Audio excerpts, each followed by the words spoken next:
Method of formation of haloarine, method of preparation of, ਕੱਲ ਆਪਾਂ ਜਿੰਨੇ ਵੀ ਮੈਥਡ ਦੇਖੇ ਸੀ ਉਹ ਆਪਾਂ ਹੈਲੋ ਐਲਕੀਨ ਦੇ ਦੇਖੇ ਸੀ। ਅੱਜ ਆਪਾਂ ਮੈਥਡ ਦੇਖਾਂਗੇ ਟੂ ਫਾਰਮ ਯੋਰ ਹੈਲੋ ਐਰੀਨ। ਦੇਖੋ ਇਹਨਾਂ ਵਿੱਚੋਂ ਦੋ ਤਿੰਨ ਮੈਥਡ ਆਪਾਂ ਆਲਰੇਡੀ ਆਪਣੇ ਪਿਛਲੇ ਲੈਕਚਰ ਦੇ ਵਿੱਚ ਸਿੱਖ ਚੁੱਕੇ ਹਾਂ, ਜੋ ਤੁਹਾਨੂੰ ਮੈਂ ਐਰੋਮੈਟਿਕ ਹਾਈਡਰੋਕਾਰਬਨ ਕਰਵਾਇਆ ਹੈ। ਠੀਕ ਹੈ, ਤੇ ਦੇਖੋ ਆਪਾਂ ਨੂੰ ਤੁਹਾਨੂੰ ਇਹਦੇ ਵਿੱਚ ਪਤਾ ਹੋਣਾ ਚਾਹੀਦਾ ਹੈ ਕਿ ਆਪਾਂ ਐਰੋਮੈਟਿਕ ਹਾਈਡਰੋਕਾਰਬਨ ਤੋਂ ਇਸ ਨੂੰ ਕਿੱਦਾਂ ਜਨਰੇਟ ਕਰ ਸਕਦੇ ਹਾਂ। ਤਾਂ ਜਿਸ ਨੇ ਐਰੋਮੈਟਿਕ ਹਾਈਡਰੋਕਾਰਬਨ ਦੀ ਦੇਖੋ ਵੀਡੀਓ ਦੇਖੀ ਹੈ ਨਾ, ਤੁਸੀਂ ਡਾਊਟਸ ਵੀ ਪੁੱਛੇ ਸੀ, ਆਪਾਂ ਅਸਾਈਨਮੈਂਟਸ ਵੀ ਡਿਸਕਸ ਕੀਤੀਆਂ ਸੀ, ਤਾਂ ਤੁਹਾਨੂੰ ਪਤਾ ਹੈ ਕਿ ਅਗਰ ਤੁਸੀਂ ਬੈਂਜ਼ੀਨ ਦੀ reaction in the presence of chlorine, ਤੇ ਇਹਦੇ ਵਿੱਚ ਤੁਸੀਂ FeCl3 ਕੈਟਲਿਸਟ ਜਾਂ ਤੁਸੀਂ ਐਲੂਮੀਨੀਅਮ ਟ੍ਰਾਈਕਲੋਰਾਈਡ ਐਡ ਕਰਦੇ ਹੋ, ਤਾਂ ਇੱਥੇ ਤੁਹਾਡਾ ਪ੍ਰੋਡਕਟ ਕੀ ਬਣਦਾ ਹੈ, ਕਲੋਰੋ ਬੈਂਜ਼ੀਨ ਦੀ ਫਾਰਮੇਸ਼ਨ ਹੁੰਦੀ ਹੈ। ਤਾਂ ਦੇਖੋ ਜੋ ਮਕੈਨਿਜ਼ਮ ਸੀ, ਤੁਹਾਨੂੰ ਮਕੈਨਿਜ਼ਮ ਆਲਰੇਡੀ ਡਿਸਕਸ ਕੀਤਾ ਹੋਇਆ ਹੈ, ਤਾਂ ਮੈਂ ਦੁਬਾਰਾ ਰਿਪੀਟ ਨਹੀਂ ਕਰਾਂਗਾ, ਬਸ ਹਲਕੀ ਫੁਲਕੀ ਗੱਲ ਦੱਸ ਦਿੰਦਾ ਹਾਂ ਕਿ ਜੋ ਇਹ ਰਿਐਕਸ਼ਨ ਹੈ ਉਹ ਕਿਹੜੇ ਮਕੈਨਿਜ਼ਮ ਦੇ ਨਾਲ ਹੁੰਦੀ ਹੈ, ਤੁਹਾਡੀ electrophilic substitution reaction. Why electrophilic substitution reaction? ਕਿਉਂਕਿ ਜੋ ਤੁਹਾਡੀ ਇੱਥੇ ਕਲੋਰੀਨ ਗੈਸ ਰਿਲੀਜ਼ ਕਲੋਰੀਨ ਤੁਸੀਂ ਗੈਸ ਯੂਜ਼ ਕੀਤੀ ਹੈ, ਤੇ ਜੋ ਤੁਹਾਡਾ ਐਲੂਮੀਨੀਅਮ ਟ੍ਰਾਈਕਲੋਰਾਈਡ ਹੈ ਜਾਂ ਤੁਹਾਡਾ ਆਇਰਨ ਟ੍ਰਾਈਕਲੋਰਾਈਡ ਹੈ, ਉਹ ਕੀ ਕਰਦਾ ਹੈ, ਤੁਹਾਡੇ ਕਲੋਰੀਨ ਮੋਲੀਕਿਊਲ ਦੇ ਵਿੱਚ ਕੀ ਜਨਰੇਟ ਕਰਦਾ ਹੈ, ਤੁਹਾਡਾ ਪੋਲੈਰਿਟੀ ਨੂੰ ਜਨਰੇਟ ਕਰਦਾ ਹੈ। ਤਾਂ ਜਦੋਂ ਇਸ ਦੇ ਵਿੱਚ ਪੋਲੈਰਿਟੀ ਜਨਰੇਟ ਹੁੰਦੀ ਹੈ, ਤਾਂ ਇੱਥੇ ਜੋ ਤੁਹਾਡਾ ਇਲੈਕਟ੍ਰੋਫਾਈਲ ਹੈ Cl ਪੋਜ਼ਿਟਿਵ, ਉਹ ਜਨਰੇਟ ਹੁੰਦਾ ਹੈ। ਤੇ ਜੋ ਤੁਹਾਡਾ ਬੈਂਜ਼ੀਨ ਹੈ, ਉਹ ਬੈਂਜ਼ੀਨ ਕਿਦਾਂ ਬਿਹੇਵ ਕਰਦੀ ਹੈ, as a electron rich species. ਤੇ ਜੋ ਤੁਹਾਡਾ ਕਲੋਰੀਨ ਐਜ਼ ਅ ਇਲੈਕਟ੍ਰੋਫਾਈਲ ਹੈ, ਤਾਂ ਪਹਿਲੇ ਸਟੈਪ ਦੇ ਵਿੱਚ ਤੁਹਾਡਾ ਜੋ ਇਲੈਕਟ੍ਰੋਫਾਈਲ ਹੈ ਉਹ ਬੈਂਜ਼ੀਨ ਦੇ ਨਾਲ ਰਿਐਕਟ ਕਰਦਾ ਹੈ। ਨੈਕਸਟ ਸਟੈਪ ਦੇ ਵਿੱਚ ਕੀ ਹੁੰਦਾ ਹੈ ਕਿ ਜੋ ਤੁਹਾਡਾ ਹਾਈਡਰੋਜਨ ਹੈ ਉਹ ਤੁਹਾਡਾ ਨਿਕਲ ਜਾਂਦਾ ਹੈ ਟੂ ਰੀਗੇਨ ਦਾ ਐਰੋਮੈਟਿਸਿਟੀ। ਤਾਂ ਹਲਕਾ ਤਾਂ ਚਲੋ ਮੈਂ ਦੁਬਾਰਾ ਫੇਰ ਦੱਸ ਦਿੰਦਾ ਹਾਂ ਮਕੈਨਿਜ਼ਮ ਨੂੰ, ਕਿ ਦੇਖੋ ਸਭ ਤੋਂ ਪਹਿਲ ਸਟੈਪ ਤੇ ਕੀ ਹੋਏਗਾ ਕਿ ਜੋ ਤੁਹਾਡੇ ਕਲੋਰੀਨ ਦੇ ਇੱਥੇ ਮੋਲੀਕਿਊਲ ਹੈ, ਕਲੋਰੀਨ ਕੋਲ ਕੀ ਪਏ ਨੇ, ਤੁਹਾਡੇ ਐਕਸਟਰਾ ਲੋਨ ਪੇਅਰ ਨੇ। ਤੇ ਜੋ ਤੁਹਾਡਾ ਇੱਥੇ ਐਲੂਮੀਨੀਅਮ ਟ੍ਰਾਈਕਲੋਰਾਈਡ ਹੈ, ਤੁਹਾਨੂੰ ਪਤਾ ਹੈ ਐਲੂਮੀਨੀਅਮ ਕੋਲ ਕੀ ਹੈ, ਇਸਦਾ ਆਕਟੇਟ ਕੀ ਹੈ, ਇਨਕੰਪਲੀਟ ਹੈ। ਆਕਟੇਟ ਕੀ ਹੈ, ਇਸਦਾ ਇਨਕੰਪਲੀਟ ਹੈ। ਤਾਂ ਇਹ ਆਪਣੇ ਆਕਟੇਟ ਨੂੰ ਕੰਪਲੀਟ ਕਰਨ ਦੇ ਲਈ ਕੀ ਕਰਦੀ ਹੈ, ਕਲੋਰੀਨ ਤੋਂ ਇਲੈਕਟ੍ਰੋਨ ਨੂੰ ਅਸੈਪਟ ਕਰਵਾ ਸਕਦੀ ਹੈ। ਤਾਂ ਐਸ ਸੂਨ ਐਸ ਕਲੋਰੀਨ ਆਪਣੇ ਜਦੋਂ ਇਲੈਕਟ੍ਰੋਨ ਐਲੂਮੀਨੀਅਮ ਨੂੰ ਡੋਨੇਟ ਕਰਦਾ ਹੈ, ਤਾਂ ਕਿਉਂਕਿ ਕਲੋਰੀਨ ਆਪਣੇ ਇਲੈਕਟ੍ਰੋਨ ਸ਼ੇਅਰ ਕਰ ਰਹੀ ਹੈ, ਤਾਂ ਕਲੋਰੀਨ ਤੇ ਚਾਰਜ ਆਏਗਾ ਪੋਜ਼ਿਟਿਵ। ਐਂਡ ਕਿਉਂਕਿ ਐਲੂਮੀਨੀਅਮ ਇਲੈਕਟ੍ਰੋਨ ਨੂੰ ਅਸੈਪਟ ਕਰ ਰਹੀ ਹੈ, ਤਾਂ ਉਸ ਤੇ ਚਾਰਜ ਕੀ ਆਏਗਾ, ਤੁਹਾਡਾ ਨੈਗੇਟਿਵ। ਤਾਂ ਜਿੱਦਾਂ ਕਿ ਤੁਹਾਨੂੰ ਮੈਂ ਪ੍ਰੀਵੀਅਸ ਕਲਾਸ ਦੇ ਵਿੱਚ ਵੀ ਸਮਝਾਇਆ ਸੀ ਕਿ ਕਲੋਰੀਨ ਤੁਹਾਡਾ ਪਹਿਲਾਂ ਤੋਂ ਹੀ ਇਲੈਕਟ੍ਰੋਨੈਗੇਟਿਵ ਹੈ। ਹੁਣ ਤੁਸੀਂ ਉਸ ਉੱਪਰ ਕਲੋਰੀਨ ਉੱਪਰ ਕਿਹੜਾ ਚਾਰਜ ਆ ਗਿਆ, ਪੋਜ਼ਿਟਿਵ। ਤਾਂ ਕਲੋਰੀਨ ਉੱਪਰ ਪੋਜ਼ਿਟਿਵ ਚਾਰਜ ਆਣ ਕਰਕੇ ਜੋ ਹੁਣ ਤੁਹਾਡਾ ਕਲੋਰੀਨ ਹੈ ਉਹ ਹੋਰ ਵੀ ਜ਼ਿਆਦਾ ਕੀ ਬਣ ਗਿਆ, ਇਲੈਕਟ੍ਰੋਨੈਗੇਟਿਵ ਬਣ ਗਿਆ, ਬਿਕਮਸ ਮੋਰ ਇਲੈਕਟ੍ਰੋਨੈਗੇਟਿਵ। ਤਾਂ ਆਪਣੀ ਪੋਜ਼ਿਟਿਵ ਚਾਰਜ ਨੂੰ ਡਿਸਪਰਸ ਕਰਨ ਦੇ ਲਈ, ਉਸ ਨੂੰ ਘਟਾਉਣ ਦੇ ਲਈ ਇਹ ਕੀ ਕਰੇਗਾ, ਆਪਣੇ ਸਾਈਡ ਬਾਈ ਕਲੋਰੀਨ ਤੋਂ ਕੀ ਕਰੇਗਾ, ਇਲੈਕਟ੍ਰੋਨ ਨੂੰ ਖਿੱਚੇਗਾ। ਤਾਂ ਜਿਸ ਦਾ ਰਿਜ਼ਲਟ ਕੀ ਹੋਏਗਾ ਕਿ ਜਿਹੜਾ ਆਹ ਬੌਂਡ ਹੈ ਇਸ ਤਰ੍ਹਾਂ ਕਲੀਵ ਕਰੇਗਾ ਕਿ ਇੱਥੇ ਤੁਹਾਡਾ Cl ਰੈਡੀਕਲ ਜਨਰੇਟ ਹੋਏਗਾ, ਦਿਸ Cl becomes your Cl positive, and ਜੋ ਤੁਹਾਡਾ ਆਹ ਵਾਲਾ ਸਾਈਡ ਵਾਲਾ ਸੀ ਇਹ ਕਾਹਦੇ ਵਿੱਚ ਕਨਵਰਟ ਹੋ ਜਾਏਗਾ, ਤੁਹਾਡਾ AlCl4 ਨੈਗੇਟਿਵ। ਤਾਂ ਇਸ ਤਰ੍ਹਾਂ ਇੱਥੇ ਇਲੈਕਟ੍ਰੋਫਾਈਲ ਦਾ ਜਨਰੇਸ਼ਨ ਹੁੰਦਾ ਹੈ। ਨੈਕਸਟ ਸਟੈਪ ਦੇ ਵਿੱਚ ਕੀ ਹੈ, ਜੋ ਤੁਹਾਡੀ ਬੈਂਜ਼ੀਨ ਰਿੰਗ ਹੈ, ਬੈਂਜ਼ੀਨ ਕੀ ਕਰਦੀ ਹੈ, ਤੁਹਾਡੇ ਇਲੈਕਟ੍ਰੋਫਾਈਲ ਤੇ ਕੀ ਕਰਦੀ ਹੈ, ਅਟੈਕ ਕਰਦੀ ਹੈ। ਤਾਂ ਅਟੈਕ ਜਦੋਂ ਕਰਦੀ ਹੈ ਤਾਂ ਤੁਸੀਂ ਦੇਖੋਗੇ ਕਿ ਜਦੋਂ ਤੁਹਾਡਾ ਇੱਕ ਡਬਲ ਬੌਂਡ ਇਸ ਤੇ ਅਟੈਕ ਕਰਦਾ ਹੈ, ਤਾਂ ਡਬਲ ਬੌਂਡ ਕਾਦੇ ਵਿੱਚ ਕਨਵਰਟ ਹੋਏਗਾ ਤੁਹਾਡਾ ਨੈਗੇਟਿਵ ਜਾਂ ਪੋਜ਼ਿਟਿਵ ਚਾਰਜਸ ਦੇ ਵਿੱਚ। ਕਿਉਂਕਿ ਇੱਥੇ Cl ਤੇ ਪੋਜ਼ਿਟਿਵ ਚਾਰਜ ਹੈ, ਤਾਂ ਇਹਦਾ ਮਤਲਬ ਅਗਰ ਇਸ ਕਾਰਬਨ ਦੇ ਨਾਲ ਇਹ ਅਟੈਚ ਹੋਇਆ ਹੈ, ਤਾਂ ਇਹ ਬੌਂਡ ਇਸ ਤਰ੍ਹਾਂ ਕਲੀਵ ਹੋਇਆ ਹੋਏਗਾ ਕਿ ਇਸ ਕਾਰਬਨ ਤੇ ਨੈਗੇਟਿਵ ਚਾਰਜ ਹੋਏਗਾ, ਤੇ ਇਸ ਕਾਰਬਨ ਤੇ ਤੁਹਾਡਾ ਚਾਰਜ ਕੀ ਹੋਏਗਾ, ਤੁਹਾਡਾ ਪੋਜ਼ਿਟਿਵ। ਦੈਟ ਮੀਨਸ ਤੁਹਾਡੇ ਕੋਲ ਇੱਥੇ ਇਸ ਤਰ੍ਹਾਂ ਦਾ ਸਿਸਟਮ ਬਣਦਾ ਹੈ। ਤੁਸੀਂ ਦੇਖ ਸਕਦੇ ਹੋ ਕਿ ਜਦੋਂ ਹੀ ਤੁਹਾਡਾ ਇੱਥੇ ਇਲੈਕਟ੍ਰੋਫਾਈਲ ਨੇ ਅਟੈਕ ਕੀਤਾ ਹੈ, ਤਾਂ ਤੁਹਾਡੀ ਜੋ ਐਰੋਮੈਟਿਸਿਟੀ ਸੀ ਉਹ ਕੀ ਹੋ ਗਈ, ਤੁਹਾਡੀ ਬ੍ਰੋਕ ਹੋ ਗਈ। ਐਰੋਮੈਟਿਸਿਟੀ ਕੀ ਹੋ ਗਈ, ਬ੍ਰੋਕ ਹੋ ਗਈ। ਤਾਂ ਕਿਉਂਕਿ ਜੋ ਤੁਹਾਡੇ ਐਰੋਮੈਟਿਕ ਕੰਪਾਊਂਡਸ ਹੁੰਦੇ ਨੇ, ਤੁਹਾਨੂੰ ਪਤਾ ਹੈ ਜ਼ਿਆਦਾ ਸਟੇਬਲ ਹੁੰਦੇ ਨੇ, ਟੂ ਰੀਗੇਨ ਦਾ ਐਰੋਮੈਟਿਸਿਟੀ, ਤਾਂ ਜਿਹੜੀ ਇਸ ਦੀ ਐਰੋਮੈਟਿਸਿਟੀ ਨੂੰ ਵਾਪਿਸ ਲੈ ਕੇ ਆਉਣ ਦੇ ਲਈ ਕੀ ਕਰੇਗਾ ਕਿ ਜੋ ਤੁਹਾਡਾ ਇੱਥੇ ਨਿਊਕਲੀਓਫਾਈਲ ਜਨਰੇਟ ਹੋਇਆ ਸੀ ਸਾਈਡ ਪ੍ਰੋਡਕਟ, ਉਹ ਹਾਈਡਰੋਜਨ ਨੂੰ ਅਬਸਟ੍ਰੈਕਟ ਕਰ ਲੇਗਾ, ਤੇ ਇਹ ਬੌਂਡ ਇਸ ਤਰ੍ਹਾਂ ਤੇ ਸ਼ਿਫਟ ਕਰੇਗਾ ਕਿ ਇੱਥੇ ਜੋ ਤੁਹਾਡੀ ਬੈਂਜ਼ੀਨ ਰਿੰਗ ਹੈ ਉਹ ਦੁਬਾਰਾ ਆਪਣੀ ਸ਼ੇਪ ਨੂੰ ਰੀਗੇਨ ਕਰ ਲੇਗੀ, ਐਰੋਮੈਟਿਸਿਟੀ ਨੂੰ ਦੁਬਾਰਾ ਕੀ ਕਰ ਲੇਗੀ, ਤੁਹਾਡੀ ਰੀਗੇਨ ਕਰ ਲੇਗੀ। ਅਗਰ ਤੁਹਾਡੀ ਐਰੋਮੈਟਿਸਿਟੀ ਦੁਬਾਰਾ ਰੀਗੇਨ ਹੋਗੀ, that means ਤੁਹਾਡਾ ਜੋ ਪ੍ਰੋਡਕਟ ਬਣ ਗਿਆ ਹੈ ਉਹ ਜ਼ਿਆਦਾ ਸਟੇਬਲ ਹੋ ਚੁੱਕਿਆ ਹੈ। So this is the first method how you will generate your haloarine। ਦੇਖੋ ਹੁਣ ਜੋ ਤੁਹਾਡਾ ਇੱਥੇ ਕਲੋਰੋਬੈਂਜ਼ੀਨ ਬਣਿਆ ਹੈ ਹਨਾ, ਤਾਂ ਤੁਹਾਨੂੰ ਪਤਾ ਹੈ ਜੋ ਤੁਹਾਡਾ ਕਲੋਰੀਨ ਹੈ ਉਹ ਇਲੈਕਟ੍ਰੋਨ ਡੋਨੇਟਿੰਗ ਹੈ ਜਾਂ ਇਲੈਕਟ੍ਰੋਨ ਵਿਦਡਰਾਇੰਗ ਹੈ। ਤਾਂ ਜੋ ਤੁਹਾਡਾ ਕਲੋਰੀਨ ਹੁੰਦਾ ਹੈ ਉਹ as a electron donating group work ਕਰਦਾ ਹੈ ਬਾਈ ਯੂਅਰ ਰੈਜ਼ੋਨੈਂਸ। ਤਾਂ ਰੈਜ਼ੋਨੈਂਸ ਦੇ ਥਰੂ ਆਪਣੇ ਇਲੈਕਟ੍ਰੋਨ ਨੂੰ ਕੀ ਕਰਦਾ ਹੈ, ਇਹ ਡੋਨੇਟ ਕਰਦਾ ਹੈ। ਬਟ ਅਗਰ ਆਪਾਂ ਇਹਦੀ ਗੱਲ ਕਰੀਏ ਤਾਂ ਜੋ ਥੋੜਾ ਕਲੋਰੀਨ ਹੁੰਦਾ ਹੈ ਉਹ ਕੀ ਹੁੰਦਾ ਹੈ, ਤੁਹਾਡਾ ਇਲੈਕਟ੍ਰੋਨੈਗੇਟਿਵ ਹੈ। ਤਾਂ ਇਲੈਕਟ੍ਰੋਨੈਗੇਟਿਵਿਟੀ ਕਰਕੇ ਕੀ ਬਿਹੇਵ ਕਰਦਾ ਹੈ, ਐਜ਼ ਅ ਇਲੈਕਟ੍ਰੋਨ ਵਿਦਡ੍ਰੋਇੰਗ ਗਰੁੱਪ। ਮਤਲਬ ਉਹ ਇੰਡਕਟਿਵ ਇਫੈਕਟ ਦੇ ਨਾਲ ਤੁਹਾਡਾ ਕੀ ਕਰਦਾ ਹੈ, ਰਿੰਗ ਤੋਂ ਇਲੈਕਟ੍ਰੋਨ ਨੂੰ ਆਪਣੀ ਤਰਫ ਖਿੱਚਦਾ ਹੈ। ਸੋ ਦੈਟ ਮੀਨਸ ਦੇਖੋ, ਇੱਕ ਪਾਸੇ ਤਾਂ ਕਲੋਰੀਨ ਥੋੜਾ ਇਲੈਕਟ੍ਰੋਨ ਡੋਨੇਟਿੰਗ ਬਿਹੇਵ ਕਰ ਰਿਹਾ ਹੈ, ਇੱਕ ਪਾਸੇ ਉਹ ਇਲੈਕਟ੍ਰੋਨ ਵਿਦਡ੍ਰੋਇੰਗ ਇਫੈਕਟ ਸ਼ੋ ਕਰਦਾ ਹੈ।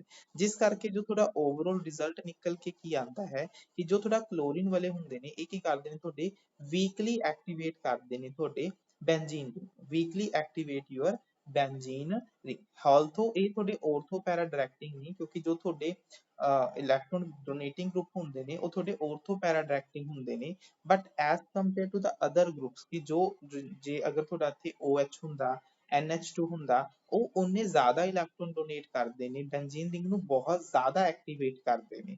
But as compare to your amine ਜਾਂ ਹਾਈਡਰੋਕਸੀ ਗਰੁੱਪ, ਜੋ ਤੁਹਾਡੇ Cl ਗਰੁੱਪ ਨੇ, ਕਿਉਂਕਿ ਆਪਣੀ ਇਲੈਕਟ੍ਰੋਨੈਗੇਟਿਵਿਟੀ ਦੇ ਕਾਰਨ ਇਹ ਕੀ ਕਰਦੇ ਨੇ, ਤੁਹਾਡੇ ਰਿੰਗ ਨੂੰ ਵੀਕਲੀ ਐਕਟੀਵੇਟ ਕਰਦੇ ਨੇ। ਮਤਲਬ ਜਿੰਨਾ ਐਕਟੀਵੇਟ ਕਰਨਾ ਚਾਹੀਦਾ ਸੀ ਓਨਾ ਐਕਟੀਵੇਟ ਨਹੀਂ ਕਰਦੇ। ਸੋ ਕਹਿਣ ਦਾ ਮਤਲਬ ਕੀ ਹੈ, ਕਿ ਅਗਰ ਮੈਂ ਇੱਥੇ ਪ੍ਰੋਡਕਟ ਤੁਹਾਡਾ ਇਹਦੇ ਵਿੱਚ ਫਿਰ ਤੋਂ ਤੁਹਾਡਾ Cl2 ਜਾਂ FeCl3 ਦੇ ਪ੍ਰੈਜ਼ੈਂਸ ਦੇ ਵਿੱਚ ਕਰਦਾ ਹਾਂ, ਤਾਂ ਇੱਥੋਂ ਤੁਹਾਡਾ ਇਲੈਕਟ੍ਰੋਫਾਈਲ ਕੀ ਜਨਰੇਟ ਹੋਏਗਾ, ਤੁਹਾਡਾ ਅਗੇਨ Cl ਪੋਜ਼ਿਟਿਵ। ਤਾਂ ਜੋ ਹੁਣ ਇੱਥੇ Cl ਪੋਜ਼ਿਟਿਵ ਇੱਥੇ ਇਲੈਕਟ੍ਰੋਫਾਈਲ ਨੇ ਅਟੈਕ ਕਰਨਾ ਹੈ, ਤਾਂ ਉਸ ਦੀ ਜੋ ਅਟੈਕ ਦੀ ਪੋਜੀਸ਼ਨ ਹੈ ਉਹ ਕੌਣ ਡਿਸਾਈਡ ਕਰੇਗਾ, ਤੁਹਾਡਾ ਜੋ ਆਲਰੇਡੀ ਕਲੋਰੀਨ ਗਰੁੱਪ ਉੱਥੇ ਪ੍ਰੈਜ਼ੈਂਟ ਹੈ। ਕਿਉਂਕਿ ਕਲੋਰੀਨ ਗਰੁੱਪ ਕੀ ਹੁੰਦਾ ਹੈ, ਵੀਕਲੀ ਐਕਟੀਵੇਟ ਕਰਦਾ ਹੈ ਔਰਥੋ ਪੈਰਾ ਡਾਇਰੈਕਟਿੰਗ ਤੇ। ਤਾਂ ਜੋ ਤੁਹਾਡਾ ਇੱਥੇ ਮੇਨ ਪ੍ਰੋਡਕਟ ਬਣੇਗਾ ਉਹ ਕੀ ਬਣੇਗਾ, ਤੁਹਾਡਾ ਇੱਥੇ ਔਰਥੋ ਪੈਰਾ, ਜਾਂ ਤਾਂ ਔਰਥੋ ਪ੍ਰੋਡਕਟ ਬਣੇਗਾ ਜਾਂ ਤੁਹਾਡਾ ਕੀ ਬਣੇਗਾ ਇੱਥੇ ਪੈਰਾ। ਦੇਖੋ ਮੇਨ ਗੱਲ ਇੱਥੇ ਕੀ ਹੈ, ਕਿ ਇੱਥੇ ਜਿਹੜਾ ਔਰਥੋ ਪ੍ਰੋਡਕਟ ਹੁੰਦਾ ਹੈ ਉਹ ਮਾਈਨਰ ਬਣਦਾ ਹੈ, ਤੇ ਜੋ ਤੁਹਾਡਾ ਇੱਥੇ ਪੈਰਾ ਪ੍ਰੋਡਕਟ ਹੁੰਦਾ ਹੈ ਉਹ ਕੀ ਬਣਦਾ ਹੈ, ਤੁਹਾਡਾ ਮੇਜਰ ਬਣਦਾ ਹੈ। ਤਾਂ ਇਹਦਾ ਵੀ ਦੇਖੋ ਰੀਜ਼ਨ ਹੁੰਦੇ ਨੇ, ਕਿ ਵਾਈ ਔਰਥੋ ਮਾਈਨਰ ਕਿਉਂ ਹੈ ਜਾਂ ਪੈਰਾ ਮੇਜਰ ਕਿਉਂ ਹੈ। ਤਾਂ ਇਸ ਦਾ ਰੀਜ਼ਨ ਧਿਆਨ ਨਾਲ ਸਮਝਣਾ, ਕਿਉਂਕਿ ਦੇਖੋ ਔਰਥੋ ਵਿੱਚ ਤੁਸੀਂ ਦੇਖ ਸਕਦੇ ਹੋ, ਔਰਥੋ ਜਿਹੜਾ ਆਪਣੇ ਕੋਲ ਪ੍ਰੋਡਕਟ ਬਣਿਆ ਹੈ, ਠੀਕ ਹੈ, ਉਹਦੇ ਵਿੱਚ ਜਿਹੜੇ ਵੀ ਤੁਹਾਡੇ ਬਲਕੀ ਸਬਸਟੀਟੂਐਂਟਸ ਨੇ ਉਹ ਸਾਈਡ ਬਾਈ ਪੋਜੀਸ਼ਨ ਤੇ ਪਏ, ਬਲਕੀ ਸਬਸਟੀਟੂਐਂਟਸ resides by adjacent position। ਤਾਂ ਉਹ adjacent position ਤੇ ਪਏ ਨੇ, adjacent position ਤੇ ਪਏ ਹੋਣ ਕਰਕੇ ਉਹ ਆਪਸ ਦੇ ਵਿੱਚ ਕੀ ਕ੍ਰੀਏਟ ਕਰਦੇ ਨੇ, ਤੁਹਾਡਾ ਕ੍ਰੀਏਟਸ ਕਰਦੇ ਨੇ ਸਟੈਰਿਕ ਬਲਕ ਕ੍ਰੀਏਟ ਕਰਦੇ ਨੇ, ਕ੍ਰੀਏਟਸ ਸਟੈਰਿਕ ਬਲਕ ਕਹਿ ਸਕਦੇ ਹੋ, ਜਾਂ ਤੁਸੀਂ ਇਲੈਕਟ੍ਰੋਨਿਕ ਰਿਪਲਸ਼ਨਸ ਕਹਿ ਸਕਦੇ ਹੋ, ਕਿ ਉਹ ਸਟੈਰਿਕ ਬਲਕ ਦੇ ਨਾਲ ਨਾਲ ਇਲੈਕਟ੍ਰੋਨਿਕ ਰਿਪਲਸ਼ਨਸ ਨੂੰ ਵੀ ਕ੍ਰੀਏਟ ਕਰਦੇ ਨੇ। ਦੇਅਰਫੋਰ ਜੋ ਤੁਹਾਡਾ ਔਰਥੋ ਪ੍ਰੋਡਕਟ ਹੁੰਦਾ ਹੈ, ਜਨਰਲੀ ਮੈਂ ਵਰਡ ਜਨਰਲੀ ਯੂਜ਼ ਕਰ ਰਿਹਾ ਹਾਂ, ਹਰ ਵਾਰੀ ਜ਼ਰੂਰੀ ਨਹੀਂ ਹੈ ਕਿ ਔਰਥੋ ਹੀ ਤੁਹਾਡਾ ਮਾਈਨਰ ਹੋਵੇ। ਦੇਅਰਫੋਰ ਜੋ ਤੁਹਾਡਾ ਔਰਥੋ ਪ੍ਰੋਡਕਟ ਹੁੰਦਾ ਹੈ ਜਨਰਲੀ ਕੀ ਹੁੰਦਾ ਹੈ, ਤੁਹਾਡਾ ਮਾਈਨਰ ਹੁੰਦਾ ਹੈ। But there are some cases where ਜਿੱਥੇ ਤੁਹਾਡਾ ਔਰਥੋ ਪ੍ਰੋਡਕਟ ਮੇਜਰ ਹੋ ਜਾਂਦਾ ਹੈ। ਆਪਾਂ ਇਸ ਤਰ੍ਹਾਂ ਦੇ ਕੇਸਿਸ ਵੀ ਡਿਸਕਸ ਕਰਾਂਗੇ, ਕਿੱਥੇ ਹੁੰਦਾ ਹੈ ਔਰਥੋ ਤੁਹਾਡਾ ਮੇਜਰ, ਜਿੱਥੇ ਤੁਹਾਡਾ ਜੋ ਕੰਪਾਊਂਡ ਹੈ ਉਹ ਹਾਈਡਰੋਜਨ ਬੌਂਡਿੰਗ ਦੇ ਨਾਲ ਸਟੇਬਲ ਹੋ ਜਾਏ, ਕਿਉਂਕਿ ਜੋ ਤੁਹਾਡੀ ਹਾਈਡਰੋਜਨ ਬੌਂਡਿੰਗ ਹੈ ਉਹ ਔਰਥੋ ਪੋਜੀਸ਼ਨ ਤੇ ਹੀ ਹੋ ਸਕਦੀ ਹੈ। ਠੀਕ ਹੈ, ਤਾਂ ਇਹ ਪੁਆਇੰਟ ਬਹੁਤ ਹੀ ਜ਼ਿਆਦਾ ਇੰਪੋਰਟੈਂਟ ਹੈ। ਵੈਸੇ ਜਨਰਲੀ ਥੋੜਾ ਪੈਰਾ ਮੇਜਰ ਹੁੰਦਾ ਹੈ, ਬਟ ਇਨ ਕੇਸ ਅਗਰ ਜੋ ਤੁਹਾਡੇ ਸਬਸਟੀਟੂਐਂਟ ਹੈ ਥੋੜੇ ਬੈਂਜ਼ੀਨ ਰਿੰਗ ਦੇ ਨਾਲ ਏਦਾਂ ਦੇ ਅਟੈਚ ਨੇ ਜੋ ਆਪਸ ਦੇ ਵਿੱਚ ਹਾਈਡਰੋਜਨ ਬੌਂਡਿੰਗ ਕਰ ਸਕਦੇ ਨੇ, ਤਾਂ ਉਸ ਕੇਸ ਦੇ ਵਿੱਚ ਤੁਹਾਡਾ ਕੀ ਹੈ, ਔਰਥੋ ਪ੍ਰੋਡਕਟ ਕੀ ਹੋ ਜਾਂਦਾ ਹੈ, ਮੇਜਰ ਹੋ ਜਾਂਦਾ ਹੈ। ਤਾਂ ਇੱਥੇ ਲਿਖ ਵੀ ਦਿੰਦੇ ਹਾਂ, ਨਾਲ ਨਾਲ ਨੋਟ ਕਰਦੇ ਚਲੋ, ਕਿ ortho becomes major if attached substituents या attached substituents can undergo intermolecular intramolecular hydrogen bonding. ਕਿਉਂਕਿ ਉਹ ਹਾਈਡਰੋਜਨ ਬੌਂਡਿੰਗ ਦੇ ਵਿੱਚ ਚਲੇ ਜਾਣ ਕਰਕੇ ਉਹ ਆਪਣੇ ਆਪ ਨੂੰ ਸਟੇਬਲ ਕਰ ਲੈਂਦੇ ਨੇ। ਅਗਰ ਕੋਈ ਚੀਜ਼ ਸਟੇਬਲ ਹੁੰਦੀ ਹੈ ਤਾਂ ਉਹਦੀ એનર્ਜੀ ਬਹੁਤ ਹੀ ਜ਼ਿਆਦਾ ਘੱਟ ਜਾਂਦੀ ਹੈ, ਤੇ ਤੁਹਾਡਾ ਉਹ ਮੇਜਰ ਅਮਾਉਂਟ ਦੇ ਵਿੱਚ ਬਣਦਾ ਹੈ। ਤਾਂ ਦੇਖੋ ਇੱਥੇ ਤੁਹਾਡਾ ਜੋ CH3 ਗਰੁੱਪ ਹੈ that is again a electron donating group, ਤੇ ਜੋ ਤੁਹਾਡੇ electron donating group ਹੁੰਦੇ ਨੇ ਉਹ ਕੀ ਹੁੰਦੇ ਨੇ, ਤੁਹਾਡੇ ortho para directing ਹੁੰਦੇ ਨੇ। that means ਜੋ ਵੀ ਤੁਹਾਡਾ ਇਨਕਮਿੰਗ ਇਲੈਕਟ੍ਰੋਫਾਈਲ ਆਏਗਾ ਉਹ ਤੁਹਾਡੇ ਜਾਂ ਤਾਂ ortho ਪੋਜੀਸ਼ਨ ਤੇ ਅਟੈਚ ਹੋਏਗਾ, ਜਾਂ ਤੁਹਾਡੀ ਕਿਹੜੀ ਪੋਜੀਸ਼ਨ ਤੇ ਅਟੈਚ ਹੋਏਗਾ, ਜਾ ਕੇ ਤੁਹਾਡੀ ਪੈਰਾ ਪੋਜੀਸ਼ਨ। ਹੁਣ ਤੁਸੀਂ ਦੇਖ ਸਕਦੇ ਹੋ ਕਿ ਜੋ ਤੁਹਾਡਾ ਮਿਥਾਈਲ ਹੈ ਤੇ ਜੋ ਤੁਹਾਡਾ ਕਲੋਰੀਨ ਹੈ they can't undergo your hydrogen bonding. ਤਾਂ ਜੋ ਤੁਹਾਡਾ ਇੱਥੇ ਔਰਥੋ ਪ੍ਰੋਡਕਟ ਬਣਦਾ ਹੈ ਉਹ ਕੀ ਬਣੇਗਾ, ਤੁਹਾਡਾ ਇੱਥੇ ਮਾਈਨਰ, ਤੇ ਜੋ ਇੱਥੇ ਤੁਹਾਡਾ ਪੈਰਾ ਪ੍ਰੋਡਕਟ ਹੈ ਉਹ ਕੀ ਬਣੇਗਾ, ਇੱਥੇ ਮੇਜਰ ਹੀ ਬਣੇ। ਤੇ ਇਸ ਪੁਆਇੰਟ ਦਾ ਬਸ ਥੋੜਾ ਜਿਹਾ ਧਿਆਨ ਰੱਖਣਾ ਹੈ, ਬਣਨਗੇ ਦੋਨੋਂ, ਤਾਂ ਜਦੋਂ ਤੁਹਾਡੇ ਕੋਲ ਦੋ ਪ੍ਰੋਡਕਟ ਬਣਦੇ ਨੇ, ਇੱਕ ਜ਼ਿਆਦਾ ਕੁਆਂਟੀਟੀ ਦੇ ਵਿੱਚ, ਇੱਕ ਲੈਸ ਕੁਆਂਟੀਟੀ ਦੇ ਵਿੱਚ, ਤਾਂ ਆਪਾਂ ਉਹਨਾਂ ਰਿਐਕਸ਼ਨਸ ਨੂੰ ਕੀ ਬੋਲਦੇ ਹਾਂ, ਤੁਹਾਡਾ ਸਟੀਰੀਓ ਸਿਲੈਕਟਿਵ ਰਿਐਕਸ਼ਨ। ਇਹ ਪੁਆਇੰਟ ਸ਼ਾਇਦ ਮੈਂ ਆਲਰੇਡੀ ਪਹਿਲਾਂ ਵੀ ਡਿਸਕਸ ਕੀਤਾ ਹੋਇਆ ਹੈ, ਸਟੀਰੀਓ ਸਿਲੈਕਟਿਵ ਤੇ ਸਟੀਰੀਓ ਸਪੈਸੀਫਿਕ। ਓਕੇ, ਨੈਕਸਟ ਲਿਖੋ। ਹੁਣ ਆਪਾਂ ਕੀ ਕਰਵਾਵਾਂਗੇ, ਵੈਸੇ that is not the formation of your haloalkene, but ਮੈਂ ਇੱਥੇ ਤੁਹਾਨੂੰ ਇੱਕ ਪੁਆਇੰਟ ਹੋਰ ਵੀ ਦੱਸਣਾ ਚਾਹੁੰਦਾ ਹਾਂ ਕਿ ਸਾਈਡ ਤੇ ਜਦੋਂ ਤੁਸੀਂ, ਤੁਹਾਨੂੰ ਪੇਪਰ 'ਚ ਰਿਐਕਸ਼ਨ ਗਿਵਨ ਹੈ, ਤਾਂ ਦੋ ਤਿੰਨ ਗੱਲਾਂ ਦਾ ਖਾਸ ਧਿਆਨ ਰੱਖਣਾ ਹੈ ਕਿ ਤੁਹਾਨੂੰ ਜੋ ਰੀਜੈਂਟ ਗਿਵਨ ਹੈ, ਰੀਜੈਂਟ ਕੀ ਦਿੱਤਾ ਹੈ। ਹੁਣ ਤੁਸੀਂ ਦੇਖੋ ਇੱਥੇ ਮੈਂ ਰੀਜੈਂਟ ਕੀ ਪਾਤਾ, Cl2 in the presence of sunlight। ਤਾਂ ਦੇਖੋ ਜਿੱਥੇ ਤੁਹਾਨੂੰ ਸਨਲਾਈਟ ਦਿਖ ਗਿਆ, ਮਤਲਬ ਇੱਥੇ ਮੈਕੈਨਿਜ਼ਮ ਕਿਹੜਾ ਹੋਣਾ ਹੈ ਤੁਹਾਡਾ, free radical mechanism, free radical mechanism. ਤਾਂ ਹੁਣ ਦੇਖੋ ਇੱਥੇ ਫ੍ਰੀ ਰੈਡੀਕਲ ਮਕੈਨਿਜ਼ਮ ਹੋਣ ਕਰਕੇ ਇੱਥੇ ਜੋ ਥੋੜਾ, ਇੱਥੇ ਪਹਿਲਾਂ ਸਟਾਰਟਿੰਗ ਚ ਇੰਟਰਮੀਡੀਏਟ ਦੇਖੋ ਕੀ ਬਣੇਗਾ। ਸਭ ਤੋਂ ਪਹਿਲਾਂ ਇੱਥੇ ਥੋੜਾ ਇੰਟਰਮੀਡੀਏਟ ਕੀ ਬਣੇਗਾ, ਇੱਥੇ CH2 radical, this is known as your benzyl radical. ਠੀਕ ਹੈ, ਬੈਂਜ਼ਾਈਲ ਰੈਡੀਕਲ ਕਿਉਂ ਬਣ ਰਿਹਾ ਹੈ, ਕਿਉਂਕਿ ਇਹ ਰੈਜ਼ੋਨੈਂਸ ਦੇ ਨਾਲ ਸਟੇਬਲ ਹੈ। ਤਾਂ ਆਫਟਰ ਦੈਟ ਜੋ ਇੱਥੇ ਤੁਹਾਡਾ Cl ਰੈਡੀਕਲ ਜਨਰੇਟ ਹੋਏਗਾ, ਉਹ ਇਸ Cl ਰੈਡੀਕਲ ਦੇ ਨਾਲ ਕੰਬਾਈਨ ਕਰਕੇ ਤੁਹਾਡਾ ਕੀ ਬਣ ਜਾਏਗਾ, ਤੁਹਾਡਾ ਇੱਥੇ CH2Cl। ਦੈਟ ਮੀਨਸ ਇੱਥੇ ਜੋ ਤੁਹਾਡਾ ਕਲੋਰੀਨ ਐਡ ਹੋ ਰਿਹਾ ਹੈ, ਉਹ ਤੁਹਾਡੇ ਬੈਂਜ਼ੀਨ ਤੇ ਡਾਇਰੈਕਟਲੀ ਅਟੈਚ ਨਹੀਂ ਹੋ ਰਿਹਾ, ਉਹ ਤੁਹਾਡੇ ਸਾਈਡ ਚੇਨ, ਜੋ ਬੈਂਜ਼ੀਨ ਦੇ ਨਾਲ ਸਾਈਡ ਚੇਨ ਲੱਗੀ ਸੀ ਮਿਥਾਈਲ, ਉਹਦੇ ਨਾਲ ਜਾ ਕੇ ਅਟੈਚ ਹੋ ਰਿਹਾ ਹੈ। ਤਾਂ ਪਲੀਜ਼ ਪੇਪਰ ਦੇ ਵਿੱਚ ਇੱਕ ਚੀਜ਼, ਇਸ ਚੀਜ਼ ਦਾ ਧਿਆਨ ਰੱਖਣਾ ਹੈ ਕਿ ਜੋ ਤੁਹਾਨੂੰ ਗਿਵਨ ਰਿਐਕਸ਼ਨ ਹੈ, ਰੀਜੈਂਟ ਹੈ, ਉਹਦੇ ਵਿੱਚ ਕੀ ਦਿੱਤਾ ਹੈ। ਅਗਰ ਇੱਥੇ FeCl3 ਦਿੱਤਾ ਹੁੰਦਾ ਤਾਂ ਆਪਾਂ ਪ੍ਰੋਡਕਟ ਔਰਥੋ ਜਾਂ ਪੈਰਾ ਬਣਾਉਂਦੇ, ਬਟ ਕਿਉਂਕਿ ਇੱਥੇ ਸਨਲਾਈਟ ਦੀ ਪ੍ਰੈਜ਼ੈਂਸ ਦੇ ਵਿੱਚ ਇਸਨੂੰ ਮੈਂਸ਼ਨ ਕੀਤਾ ਹੋਇਆ ਹੈ, ਤਾਂ ਤੁਸੀਂ ਇੱਥੇ ਪ੍ਰੋਡਕਟ ਕੀ ਬਣਾਓਗੇ, ਆਪਣਾ ਸਾਈਡ ਪ੍ਰੋਡਕਟ ਬਣਾਓਗੇ ਇੱਥੇ ਫਿਨਾਈਲ ਕਲੋਰੋ ਮੀਥੇਨ, ਜਾਂ ਜਿਵੇਂ ਤੁਸੀਂ ਮੈਮ ਕਹਿ ਰਹੇ ਨੇ ਆਪਣਾ ਬੈਂਜ਼ਾਈਲ ਕਲੋਰਾਈਡ। ਤਾਂ ਇਸ ਨੂੰ ਆਪਾਂ ਨਾਮ ਕੀ ਦਿੰਦੇ ਆ, ਤੁਹਾਡਾ ਬੈਂਜ਼ਾਈਲ ਕਲੋਰਾਈਡ। ਤਾਂ ਰੀਜੈਂਟ ਤੇ ਥੋੜਾ ਜਿਹਾ ਖਾਸ ਧਿਆਨ ਰੱਖਣਾ ਹੈ ਕਿ ਤੁਹਾਨੂੰ ਪੇਪਰ ਦੇ ਵਿੱਚ ਰੀਜੈਂਟ ਕੀ ਗਿਵਨ ਹੈ।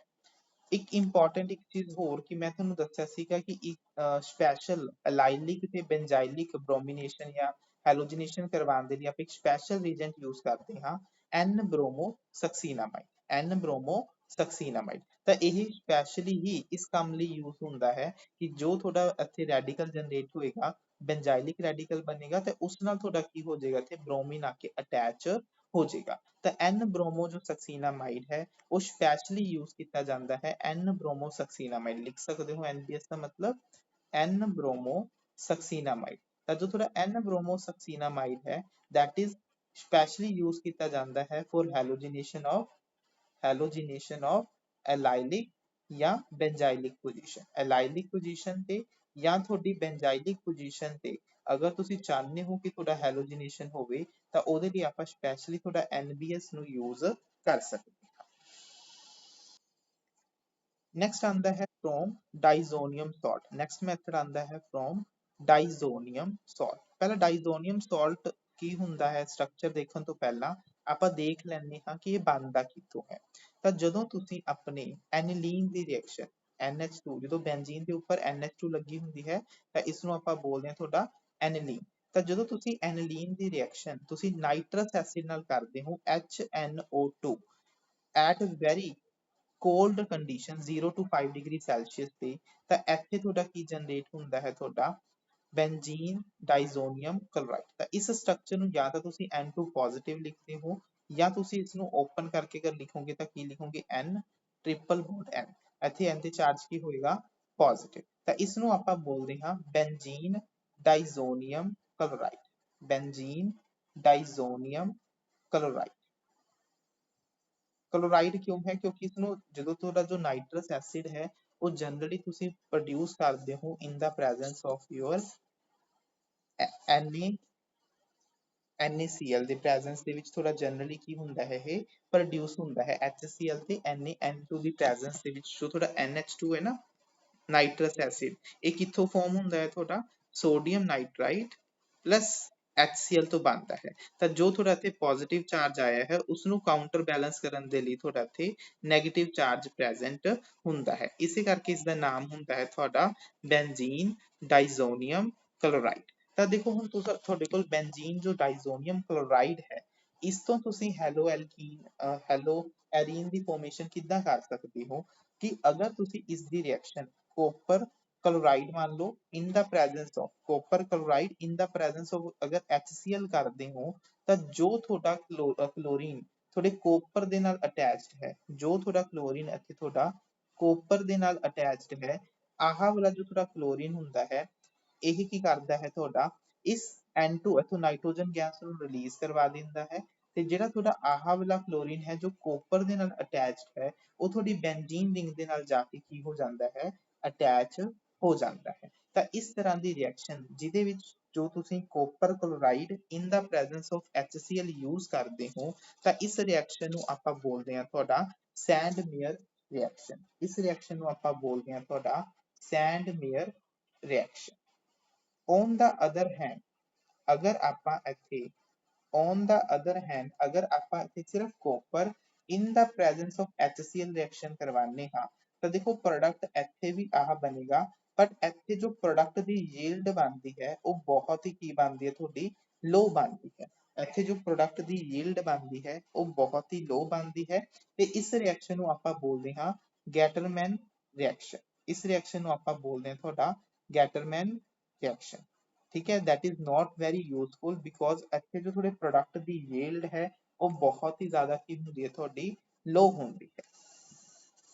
ਤਾਂ ਦੇਖੋ ਅਗਰ ਤੁਸੀਂ ਆਇਓਡੋਬੈਂਜ਼ੀਨ ਦੀ ਫਾਰਮੇਸ਼ਨ ਕਰਨੀ ਹੈ ਫਰੋਮ ਯੂਅਰ ਬੈਂਜ਼ੀਨ ਡਾਈਜ਼ੋਨੀਅਮ ਸਾਲਟ ਤਾਂ ਆਪਾਂ ਉੱਥੇ ਕੀ ਯੂਜ਼ ਕਰਦੇ ਹਾਂ ਥੋੜਾ ਦੇਖੋ ਦਿਸ ਇਜ਼ ਯੂਰ ਬੈਂਜ਼ੀਨ ਡਾਈਜ਼ੋਨੀਅਮ ਸਾਲਟ ਤਾਂ ਅਗਰ ਤੁਸੀਂ ਇਸ ਦੀ ਰਿਐਕਸ਼ਨ KI ਐਕੁਅਸ KI ਦੇ ਨਾਲ ਕਰਦੇ ਹੋ ਤੇ ਸੋਲੂਸ਼ਨ ਨੂੰ ਹਲਕਾ ਜਿਹਾ ਹੀਟ ਕਰ ਦਿੰਦੇ ਹੋ ਤਾਂ ਇੱਥੇ ਤੁਹਾਡਾ ਪ੍ਰੋਡਕਟ ਕੀ ਬਣੇਗਾ ਤੁਹਾਡਾ ਇੱਥੇ ਆਇਓਡੀਨ ਆ ਕੇ ਅਟੈਚ ਹੋ ਜਾਏਗੀ ਤੇ ਤੁਹਾਡੀ ਨਾਈਟ੍ਰੋਜਨ ਗੈਸ ਰਿਲੀਜ਼ ਹੋ ਜਾਏਗੀ ਤੇ ਪ੍ਰੋਡਕਟ ਨਾਲ ਕੀ ਬਣੇਗਾ ਇੱਥੇ K ਤੇ ਇੱਥੇ Cl ਨਾਲ ਕੀ ਅਟੈਚ ਹੋ ਜਾਏਗਾ ਤੁਹਾਡਾ KCl ਰਿਮੂਵ ਹੋ ਜਾਏਗਾ ਤੁਹਾਡੇ ਸਿਸਟਮ ਦੇ ਵਿੱਚੋਂ।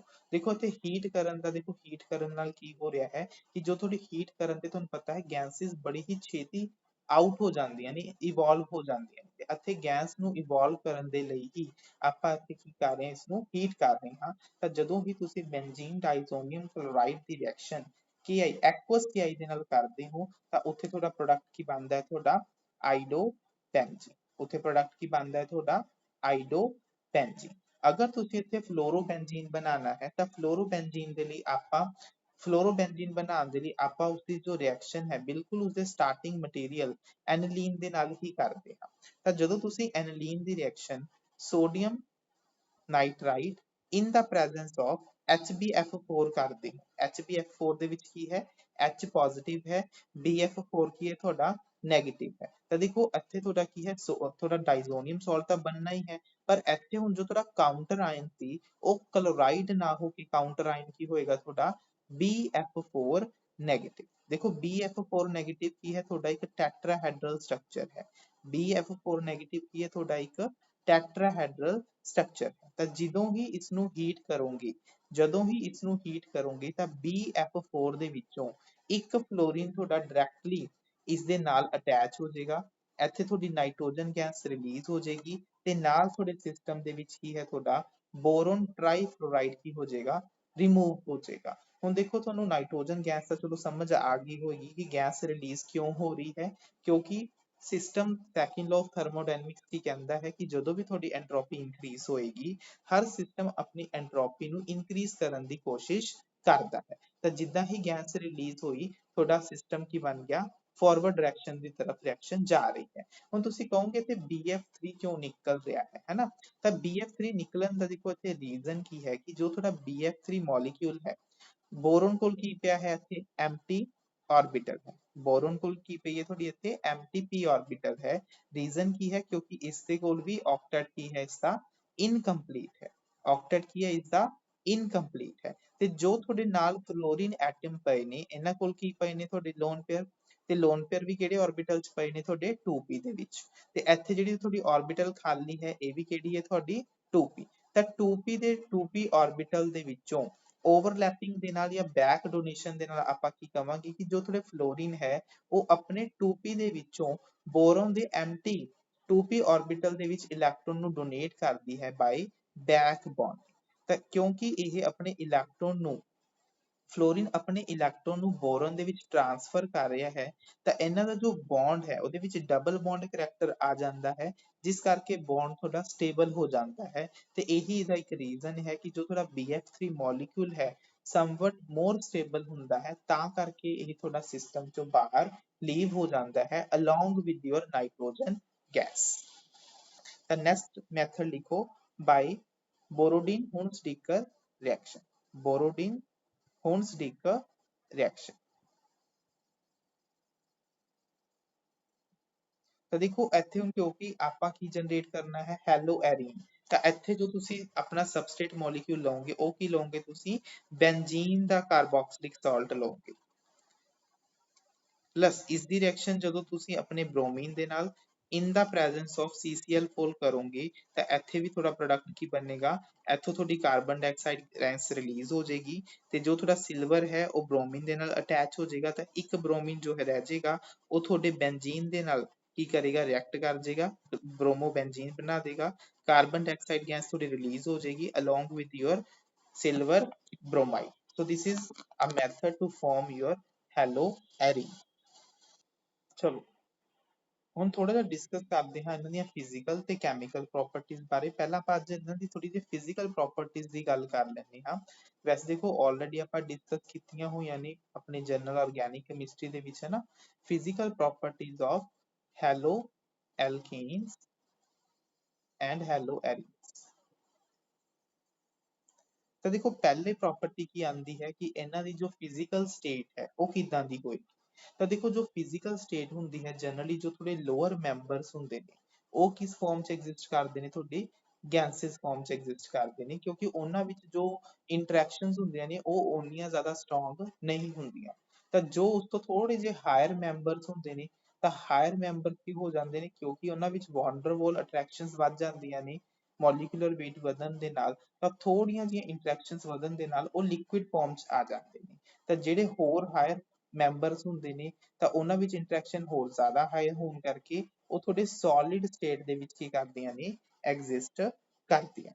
ਠੀਕ ਹੈ, ਇਹ ਪੁਆਇੰਟ ਹੋ ਗਿਆ। ਨੈਕਸਟ ਪੁਆਇੰਟ ਆਂਦਾ ਹੈ ਇਹਨਾਂ ਦਾ ਮੈਲਟਿੰਗ ਪੁਆਇੰਟ ਤੇ ਬੋਇਲਿੰਗ ਪੁਆਇੰਟ। ਤਾਂ ਦੇਖੋ ਜੋ ਇਹਨਾਂ ਦੇ ਬੋਇਲਿੰਗ ਪੁਆਇੰਟਸ ਹੁੰਦੇ ਨੇ ਤਾਂ ਉਹਨਾਂ ਨੂੰ ਆਪਾਂ ਕੰਪੇਅਰ ਕਾਹਦੇ ਨਾਲ ਕਰਦੇ ਹਾਂ, ਤੁਹਾਡੇ ਵੌਨ ਡਰ ਵਾਲ ਇੰਟਰੈਕਸ਼ਨਸ ਦੇ ਨਾਲ। ਤਾਂ ਵੌਨ ਡਰ ਵਾਲ ਫੋਰਸਿਸ ਜਾਂ ਤੁਸੀਂ ਕਹਿ ਸਕਦੇ ਹੋ ਇਹਨਾਂ ਨੂੰ ਤੁਸੀਂ ਡਾਈਪੋਲ ਇੰਟਰੈਕਸ਼ਨਸ ਦੇ ਨਾਲ, ਵੌਨ ਡਰ ਵਾਲ ਫੋਰਸਿਸ ਜਾਂ ਜਿਨ੍ਹਾਂ ਨੂੰ ਆਪਾਂ ਡਾਈਪੋਲ ਇੰਟਰੈਕਸ਼ਨਸ ਕਹਿ ਸਕਦੇ ਹਾਂ, ਉਹਨਾਂ ਦੇ ਨਾਲ ਕੀ ਕਰਦੇ ਨੇ, ਇਹ ਇੰਟਰੈਕਟ ਕਰਦੇ। ਡਾਈਪੋਲ ਇੰਟਰੈਕਸ਼ਨਸ ਜਾਂ ਤੁਹਾਡੀਆਂ ਵੌਨ ਡਰ ਵਾਲ ਫੋਰਸਿਸ, ਕਿਉਂਕਿ ਜੋ ਤੁਹਾਡੀਆਂ ਵੌਨ ਡਰ ਵਾਲ ਫੋਰਸਿਸ ਹੁੰਦੀਆਂ ਨੇ ਬੇਸਿਕਲੀ ਕਾਹਤੇ ਡਿਪੈਂਡ ਕਰਦੀਆਂ ਨੇ, ਤੁਹਾਡੀਆਂ ਮੋਲੀਕੂਲਰ weight ਤੇ ਜਾਂ ਤੁਹਾਡਾ ਸਰਫੇਸ ਏਰੀਆ। ਜਿੰਨਾ ਸਰਫੇਸ ਏਰੀਆ ਜ਼ਿਆਦਾ ਜਾਂ ਜਿੰਨਾ ਤੁਹਾਡਾ ਮੋਲੀਕੂਲਰ weight ਜ਼ਿਆਦਾ, ਓਨੀ ਹੀ ਤੁਹਾਡੀ ਵੌਨ ਡਰ ਵਾਲ ਫੋਰਸਿਸ ਕੀ ਹੋਣਗੀਆਂ, ਜ਼ਿਆਦਾ ਹੋਣਗੀਆਂ, ਓਨਾ ਹੀ ਤੁਹਾਡਾ ਜੋ ਬੋਇਲਿੰਗ ਪੁਆਇੰਟ ਹੈ ਉਹ ਕੀ ਹੋਏਗਾ, ਤੁਹਾਡਾ ਜ਼ਿਆਦਾ ਹੋਏਗਾ। ਫॉर एग्जांपल ਅਗਰ ਆਪਾਂ ਕੰਪੇਅਰ ਕਰੀਏ ਤੁਹਾਡਾ ਮੀਥੇਨ, थोड़ा CH3F, थोड़ा कंपेयर करिए CH3Cl, थोड़ा कंपेयर करिए CH3Br ਜਾਂ ਕੰਪੇਅਰ ਕਰੀਏ ਤੁਹਾਡਾ CH3I। ਤਾਂ ਅਗਰ ਸਭ ਦੇ ਵਿੱਚ ਕੰਪੇਅਰ ਕੀਤਾ ਜਾਵੇ ਤਾਂ ਜੋ ਤੁਹਾਡਾ ਮੀਥੇਨ ਹੈ ਇਹ ਟੋਟਲੀ ਕੀ ਇਹਦੇ ਵਿੱਚ ਵੌਂਡਰਵਾਲ ਫੋਰਸਿਸ ਨੇ, ਹੈ ਨਾ, ਬਟ ਜੋ ਤੁਹਾਡੇ ਇੱਥੇ ਹੈਲੋ ਐਲਕੇਨਸ ਨੇ ਇਹਦੇ ਵਿੱਚ ਕੀ ਹੈ, ਸਮਵਟ ਪੋਲੈਰਿਟੀ ਵੀ ਇਨਕਲੂਡਡ ਹੈ ਨਾ, ਤਾਂ ਕਰਕੇ ਕੀ ਹੈ ਪੋਲੈਰਿਟੀ ਦਾ ਬੋਇਲਿੰਗ ਪੁਆਇੰਟ ਤਾਂ ਜ਼ਿਆਦਾ ਹੋਏਗਾ as compare to your pure hydrocarbon. ਤਾਂ ਜੋ ਤੁਹਾਡਾ ਮੀਥੇਨ ਹੈ ਇਸਦਾ ਬੋਇਲਿੰਗ ਪੁਆਇੰਟ ਕੀ ਆਏਗਾ, ਸਭ ਤੋਂ ਘੱਟ ਆਏਗਾ। ਬਟ ਜਦੋਂ ਤੁਸੀਂ ਚਾਰਾਂ ਦੇ ਵਿੱਚ ਕੰਪੇਅਰ ਕਰੋਗੇ ਤਾਂ ਦੇਖੋ ਤੁਹਾਡੇ ਕੋਲ ਦੋ ਹੁਣ ਇੱਥੇ ਡੋਮੀਨੈਂਟ ਫੋਰਸਿਸ ਨੇ, ਵੌਂਡਰਵਾਲ ਫੋਰਸਿਸ ਤੇ ਤੁਹਾਡੀਆਂ ਥੋੜੀ ਥੋੜੀ ਡਾਈਪੋਲ ਇੰਟਰੈਕਸ਼ਨਸ ਵੀ ਹੋ ਸਕਦੀਆਂ ਨੇ, ਹੈਨਾ। ਤਾਂ ਇਹਨਾਂ ਦੋਨਾਂ ਨੂੰ ਹੁਣ ਦੇਖੋ ਕੰਸੀਡਰ ਕਰਨਾ ਹੈ, ਤਾਂ ਦੋਨਾਂ ਨੂੰ ਜਦੋਂ ਕੰਸੀਡਰ ਕੀਤਾ ਗਿਆ ਤਾਂ ਇਹ ਚੀਜ਼ ਆਬਜ਼ਰਵ ਕੀਤੀ ਗਈ ਤਾਂ ਇਹਨਾਂ ਵਿੱਚ ਜੋ ਤੁਹਾਡੇ ਡੋਮੀਨੈਂਟ ਹੁੰਦੀਆਂ ਨੇ ਉਹ ਤੁਹਾਡੀਆਂ ਕਿਹੜੀਆਂ ਨੇ, ਤੁਹਾਡੀਆਂ ਵੌਂਡਰਵਾਲ ਫੋਰਸਿਸ। ਜਿਵੇਂ ਜਿਵੇਂ ਤੁਹਾਡਾ ਮਾਸ ਤੇ ਜਿਵੇਂ ਜਿਵੇਂ ਤੁਹਾਡਾ ਸਾਈਜ਼ ਇਨਕਰੀਜ਼ ਹੋਏਗਾ, ਮੋਲੀਕੂਲਰ weight ਵਧੇਗਾ, ਓਨੀ ਹੀ ਜ਼ਿਆਦਾ ਤੁਹਾਡੀ ਆਪਸ ਦੇ ਵਿੱਚ ਇੰਟਰੈਕਸ਼ਨਸ ਹੋਏਗੀ, ਓਨਾ ਹੀ ਜ਼ਿਆਦਾ ਤੁਹਾਡਾ ਕੀ ਹੋਏਗਾ, ਬੋਇਲਿੰਗ ਪੁਆਇੰਟ ਜ਼ਿਆਦਾ ਹੋਏਗਾ। So this is the order of your boiling point.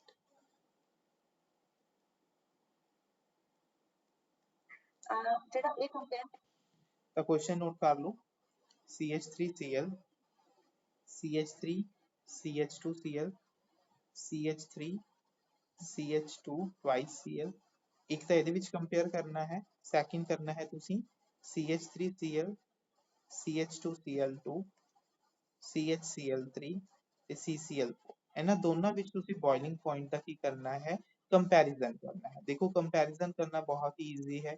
ਦੋਨਾਂ ਵਿੱਚ ਦੇਖੋ ਕਾਰਬਨ ਕਲੋਰਾਈਡ ਦਾ ਬੌਂਡ ਹੈ। ਫਰਕ ਕੀ ਹੈ, ਤੁਹਾਡਾ ਮੋਲੀਕੂਲਰ weight ਦਾ। ਤਾਂ ਤੁਹਾਡਾ ਜੋ ਮੋਲੀਕੂਲਰ weight ਜਿਸ ਦਾ ਜ਼ਿਆਦਾ, ਉਸ ਦਾ ਬੋਇਲਿੰਗ ਪੁਆਇੰਟ ਕੀ ਹੋਏਗਾ, ਓਨਾ ਹੀ ਜ਼ਿਆਦਾ ਹੋਏਗਾ। ਕਿਉਂਕਿ ਜਿੰਨਾ ਮੋਲੀਕੂਲਰ weight ਹੈ, ਜਿੰਨੀ ਵੰਡਰਵਾਲ ਫੋਰਸਿਸ ਜ਼ਿਆਦਾ ਹੋਣਗੀਆਂ, ਉਹ ਓਨਾ ਹੀ ਬੈਟਰ ਤਰੀਕੇ ਨਾਲ ਆਪਸ ਦੇ ਵਿੱਚ ਇੰਟਰੈਕਟ ਕਰ ਪਾਉਣਗੇ, ਤੇ ਜਿੰਨਾ ਆਪਸ ਦੇ ਵਿੱਚ ਵਧੀਆ ਇੰਟਰੈਕਟ ਕਰ ਪਾਉਣਗੇ, ਉਹਨਾਂ ਦਾ ਜੋ ਬੋਇਲਿੰਗ ਪੁਆਇੰਟ ਹੈ ਉਹ ਓਨਾ ਹੀ ਕੀ ਹੋ ਜਾਏਗਾ, ਤੁਹਾਡਾ ਜ਼ਿਆਦਾ ਹੋ ਜਾਏਗਾ। ਕੰਪੇਅਰ ਕਰੋ ਇਹਨਾਂ ਦਾ ਬੋਇਲਿੰਗ ਪੁਆਇੰਟ ਜੋ ਮੈਂ ਇੱਥੇ ਲਿਖ ਰਿਹਾ ਹਾਂ, ਇਹ ਤੁਹਾਡੇ ਹੁਣ ਹੈਲੋ ਐਰੀਨਸ ਲੈ ਰਿਹਾ। ਇੱਥੇ fluorine, there is chlorine, there is bromine and ਇੱਥੇ ਹੈ ਤੁਹਾਡਾ iodine। ਤਾਂ ਇਹਦੇ ਵਿੱਚ ਤੁਸੀਂ boiling point ਨੂੰ compare ਕਰਨਾ ਹੈ। So this is the order of your boiling point, ਕਿਉਂਕਿ ਜਿਹਦਾ molecular weight ਜ਼ਿਆਦਾ, ਉਸਦਾ boiling point ਕੀ ਆਏਗਾ, ਤੁਹਾਡਾ ਜ਼ਿਆਦਾ ਆਏਗਾ। ਨੈਕਸਟ ਲਿਖੋ ਪ੍ਰੋਪਰਟੀ ਡਾਈਪੋਲ ਮੂਵਮੈਂਟ ਦੀ। ਵੈਸੇ ਤਾਂ ਦੇਖੋ ਮੈਂ ਤੁਹਾਨੂੰ ਆਲਰੇਡੀ ਦੱਸਿਆ ਹੋਇਆ ਹੈ, ਪਰ ਹੁਣ ਮੈਂ ਜੋ ਹੈਲੋ ਐਲਕੀਨ ਹੈ ਉਹਦੇ ਡਾਈਪੋਲ ਮੂਵਮੈਂਟ ਦੀ ਗੱਲ ਨਹੀਂ ਇੱਥੇ ਕਰਾਂਗੇ। ਆਪਾਂ ਇੱਥੇ ਹੈਲੋ ਐਰੀਨਸ ਦੀ ਗੱਲ ਕਰਾਂਗੇ, ਜਿਹਦੇ ਵਿੱਚ ਤੁਹਾਡੇ ਦੋ ਮੋਲੀਕੂਲ ਲੱਗੇ ਹੋਣ, ਹਨਾ। ਮੰਨ ਲਓ ਜਿਵੇਂ ਤੁਹਾਡੇ ਕੋਲ ਆਹ ਹੈ, ਇੱਕ ਤੁਹਾਡਾ ਕੀ ਹੈ ਇੱਥੇ ਔਰਥੋ ਹੈ, ਇੱਕ ਤੁਹਾਡੇ ਕੋਲ ਇੱਥੇ ਮੈਟਾ ਪ੍ਰੋਡਕਟ ਹੈ, ਤੇ ਇੱਕ ਤੁਹਾਡੇ ਕੋਲ ਇੱਥੇ ਕੀ ਹੈ, ਤੁਹਾਡਾ ਪੈਰਾ ਪ੍ਰੋਡਕਟ ਹੈ। ਤੋ how you will compare the dipole movement. ਤਾਂ ਤੁਹਾਨੂੰ ਮੈਂ ਦੱਸਿਆ ਸੀ ਕਿ ਜੋ ਤੁਹਾਡਾ ਡਾਈਪੋਲ ਮੂਵਮੈਂਟ ਹੁੰਦਾ ਹੈ, ਉਸ ਦੀ ਡਾਇਰੈਕਸ਼ਨ ਕੀ ਹੁੰਦੀ ਹੈ, ਤੁਹਾਡੀ ਪੋਜ਼ਿਟਿਵ ਟੂ ਨੈਗੇਟਿਵ ਸਾਈਡ ਹੁੰਦੀ ਹੈ। ਤੇ ਜੋ ਤੁਹਾਡਾ ਡਾਈਪੋਲ ਮੂਵਮੈਂਟ ਹੁੰਦਾ ਹੈ, ਕਿਉਂਕਿ ਇੱਥੇ ਦੋ ਬੌਂਡ ਪੋਲਰ ਨੇ, ਤਾਂ ਉਸ ਕੇਸ ਦੇ ਵਿੱਚ ਜੋ ਤੁਸੀਂ ਰਿਜ਼ਲਟੈਂਟ ਕੈਲਕੂਲੇਟ ਕਰਦੇ ਹੋ, ਕਾਹਦੇ ਇਕੁਅਲ ਆਉਂਦਾ ਹੈ, μ1 ਸਕੁਆਇਰ, ਮਤਲਬ ਪਹਿਲੇ ਬੌਂਡ ਦੀ ਪੋਲੈਰਿਟੀ ਪਲੱਸ ਸੈਕਿੰਡ ਬੌਂਡ ਦੀ polarity plus 2 μ1 μ2 cos theta. cos theta ਕੀ ਰਿਪਰੈਜ਼ੈਂਟ ਕਰਦਾ ਹੈ, ਥੀਟਾ ਕੀ ਰਿਪਰੈਜ਼ੈਂਟ ਕਰਦਾ ਹੈ ਕਿ ਜੋ ਤੁਹਾਡਾ ਐਂਗਲ ਕਿੰਨਾ ਹੈ ਬਿਟਵੀਨ ਦਾ ਟੂ ਡਾਈਪੋਲ ਮੂਵਮੈਂਟਸ, ਹੈ ਨਾ। ਡਾਈਪੋਲ ਜੋ ਮੂਵਮੈਂਟ ਕ੍ਰੀਏਟ ਕਰਦੇ ਨੇ, ਜੋ ਤੁਹਾਡੇ ਪੋਲਰ ਬੌਂਡ ਨੇ, ਉਹਨਾਂ ਵਿੱਚ ਆਪਸ ਦੇ ਵਿੱਚ ਜੋ ਐਂਗਲ ਹੈ ਉਹ ਕਿੰਨਾ ਹੈ। ਤਾਂ ਤੁਸੀਂ ਦੇਖ ਸਕਦੇ ਹੋ ਕਲੋਰੀਨ ਜ਼ਿਆਦਾ ਇਲੈਕਟ੍ਰੋਨੈਗੇਟਿਵ ਹੈ, ਤਾਂ ਇਸ ਦਾ ਡਾਇਰੈਕਸ਼ਨ ਡਾਈਪੋਲ ਮੂਵਮੈਂਟ ਦੀ ਇਸ ਸਾਈਡ ਹੋਏਗੀ। ਅਗਰ ਇਸ ਕਲੋਰੀਨ ਦੀ ਗੱਲ ਕਰਾਂ, ਇਸ ਦੀ ਡਾਈਪੋਲ ਮੂਵਮੈਂਟ ਇਸ ਡਾਇਰੈਕਸ਼ਨ 'ਚ ਹੋਏਗੀ। ਤਾਂ ਅਗਰ ਤੁਸੀਂ ਨੋਟ ਕਰੋਗੇ ਤਾਂ ਇਹਨਾਂ ਵਿੱਚ ਡਾਈਪੋਲ ਐਂਗਲ ਕਿੰਨਾ ਹੋਏਗਾ, ਦੇਖੋ ਆਹ ਐਂਗਲ ਹੈ, ਇੱਥੇ ਥੀਟਾ ਕਿੰਨਾ ਹੋਏਗਾ, ਤੁਹਾਡਾ 60 ਡਿਗਰੀ। ਅਗਰ ਇੱਥੇ ਗੱਲ ਕਰੂੰ, ਇੱਥੇ ਡਾਈਪੋਲ ਮੂਵਮੈਂਟ ਉੱਪਰ ਦੀ ਡਾਇਰੈਕਸ਼ਨ 'ਚ ਜਾ ਰਿਹਾ ਹੈ, ਇੱਥੇ ਗੱਲ ਕਰੂੰ ਡਾਈਪੋਲ ਮੂਵਮੈਂਟ ਇੱਧਰ ਜਾ ਰਿਹਾ ਹੈ, ਤਾਂ ਐਂਗਲ ਦੇਖੋ ਇੱਥੇ ਕਿੰਨਾ ਹੈ, ਤੁਹਾਡਾ ਥੀਟਾ 120। ਅਗਰ ਇੱਥੇ ਗੱਲ ਕਰੋਗੇ ਡਾਈਪੋਲ ਮੂਵਮੈਂਟ ਉੱਪਰ ਜਾ ਰਿਹਾ ਹੈ, ਇੱਥੇ ਗੱਲ ਕਰੋਗੇ ਡਾਈਪੋਲ ਮੂਵਮੈਂਟ ਨੀਚੇ ਜਾ ਰਿਹਾ ਹੈ, ਕਿਉਂਕਿ ਦੋਨੋਂ ਆਇਡੈਂਟੀਕਲ ਐਟਮ ਨੇ, ਤਾਂ ਇੱਕ ਦੂਜੇ ਦੇ ਡਾਈਪੋਲ ਮੂਵਮੈਂਟ ਨੂੰ ਕੈਨਸਲ ਕਰ ਰਹੇ ਨੇ। ਤਾਂ ਇੱਥੇ ਜੋ ਤੁਹਾਡਾ ਡਾਈਪੋਲ ਮੂਵਮੈਂਟ ਹੋਏਗਾ ਇਨ ਕੇਸ ਆਫ ਯੋਰ ਪੈਰਾ, ਉਹ ਕਿੰਨਾ ਆਏਗਾ, ਤੁਹਾਡਾ 0 ਆਏਗਾ। ਹੁਣ ਦੇਖੋ ਕੰਪੈਰੀਜ਼ਨ ਕਾਦੇ ਵਿੱਚ ਰਹੇਗਾ, ਤੁਹਾਡਾ ਔਰਥੋ ਤੇ ਮੈਟਾ ਦੇ ਵਿੱਚ, ਹੈ ਨਾ। ਤਾਂ ਦੇਖੋ ਤੁਹਾਨੂੰ ਮੈਂ ਦੱਸਿਆ ਸੀ ਕਿ ਜੋ ਤੁਹਾਡਾ ਜਿਵੇਂ ਜਿਵੇਂ ਤੁਹਾਡਾ ਥੀਟਾ ਇਨਕਰੀਜ਼ ਹੁੰਦਾ ਹੈ, cos ਥੀਟਾ ਦੀ ਵੈਲਿਊ ਉਵੇਂ ਉਵੇਂ ਡਿਕਰੀਜ਼ ਹੁੰਦੀ ਹੈ। ਅਗਰ cos ਥੀਟਾ ਦੀ ਵੈਲਿਊ ਡਿਕਰੀਜ਼ ਕਰੇਗੀ, ਤਾਂ ਜੋ ਤੁਹਾਡੀ ਅੰਦਰ ਤੁਹਾਡੇ ਸਕੁਆਇਰ ਰੂਟ ਦੇ ਅੰਦਰ ਵਾਲੀ ਵੈਲਿਊ ਹੈ ਉਹ ਉਵੇਂ ਹੀ ਡਿਕਰੀਜ਼ ਕਰੇਗੀ, ਤੇ ਜੋ ਤੁਹਾਡਾ ਮਿਊ ਦੀ ਵੈਲਿਊ ਹੈ ਉਹ ਕੀ ਕਰ ਜਾਏਗੀ, ਤੁਹਾਡੀ ਡਿਕਰੀਜ਼ ਕਰ ਜਾਏਗੀ। ਤਾਂ ਅਗਰ ਤੁਸੀਂ ਔਰਥੋ ਪ੍ਰੋਡਕਟ ਦੀ ਗੱਲ ਕਰਦੇ ਹੋ, ਤਾਂ ਇੱਥੇ ਥੀਟਾ ਕਿੰਨਾ ਹੈ, 60 ਡਿਗਰੀ ਹੈ। ਪਰ ਅਗਰ ਤੁਸੀਂ ਗੱਲ ਕਰੋ ਤੁਹਾਡੇ ਮੈਟਾ ਦੀ, ਤਾਂ ਮੈਟਾ ਦੇ ਵਿੱਚ ਥੀਟਾ ਕਿੰਨਾ ਹੈ, 120। ਤਾਂ ਕਿਉਂਕਿ ਇੱਥੇ ਥੀਟਾ ਜ਼ਿਆਦਾ ਹੈ, ਤਾਂ ਇਹਦਾ cos ਥੀਟਾ ਕੀ ਹੋਏਗਾ, ਘੱਟ ਹੋਏਗਾ, ਤਾਂ ਇਸ ਦੀ ਮਿਊ ਦੀ ਵੈਲਿਊ ਕੀ ਹੋਏਗੀ, ਤੁਹਾਡੀ ਘੱਟ ਹੋਏਗੀ। ਬਟ ਅਗਰ ਆਪਾਂ ਕੰਪੇਅਰ ਕਰੀਏ ਔਰਥੋ ਨੂੰ, ਤਾਂ ਔਰਥੋ ਦੇ ਕੰਪੈਰੀਜ਼ਨ ਦੇ ਵਿੱਚ ਥੀਟਾ ਕੀ ਹੈ, ਤੁਹਾਡਾ ਘੱਟ ਹੈ, ਤਾਂ cos ਥੀਟਾ ਦੀ ਵੈਲਿਊ ਜ਼ਿਆਦਾ ਆਏਗੀ। ਅਗਰ cos ਥੀਟਾ ਦੀ ਵੈਲਿਊ ਜ਼ਿਆਦਾ ਆਏਗੀ, ਤਾਂ ਡਾਈਪੋਲ ਮੂਵਮੈਂਟ ਦੀ ਵੈਲਿਊ ਕੀ ਆਏਗੀ, ਤੁਹਾਡੀ ਜ਼ਿਆਦਾ। ਤਾਂ ਇਸ ਦਾ ਮਤਲਬ ਕੀ ਹੈ, ਸਭ ਤੋਂ ਜ਼ਿਆਦਾ ਡਾਈਪੋਲ ਮੂਵਮੈਂਟ ਕਿਸ ਦਾ ਹੋਏਗਾ, ਤੁਹਾਡੇ ਔਰਥੋ ਦਾ, ਦੈਨ ਤੁਹਾਡਾ ਆਏਗਾ ਮੈਟਾ ਦਾ, ਤੇ ਪੈਰਾ ਦਾ ਤਾਂ ਬਿਲਕੁਲ ਹੀ ਜ਼ੀਰੋ ਹੈ ਨਾ। ਤਾਂ that is the order of your dipole movement, this is the order of your dipole movement।